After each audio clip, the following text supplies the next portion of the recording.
This week, the referendum campaign has all been about how Britain handles migration and whether it would change after Brexit.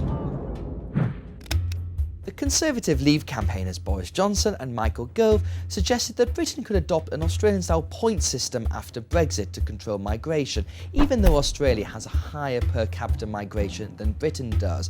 It was a clear policy proposal from the Brexiteers. It also looked like an alternative policy platform for a future Conservative government. They also upped the leadership stakes by attacking the Prime Minister for not reducing migration to below 100,000. The only way to do that, they said, is to back Brexit.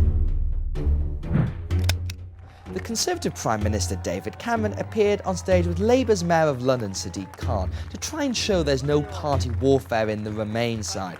For doing that, Mr Khan was attacked by his own shadow Chancellor John McDonnell for betraying the Labour cause. So Jeremy Corbyn, who's leader of the opposition, appeared on stage by himself and helpfully attacked the Conservative Chancellor George Osborne for what he described as his prophecies of doom.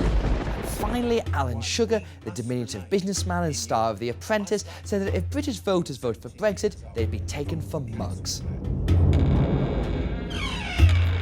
So there has been some movement towards Leave this week. The FT's poll of polls shows that Remain's lead has been cut by 3 points to 46% and Leave on 43%. Significantly though, there has also been some movement in the betting markets. Several bookmakers have slashed the implied odds of Brexit to 27%, which means that Remain is still overwhelmingly the most likely thing to happen. So the polls and the bookies show there has been some momentum towards Brexit, but too early to say if this is decisive. This week's questionable claim is Vote Leave's suggestion that fuel VAT could be scrapped after Brexit. They are right in saying that the tax could be cut if we vote to leave, but it would cost a lot of money. Either government borrowing would have to go up by £2 billion to pay for it, or they have suggested it could come out of the savings from not being in the EU.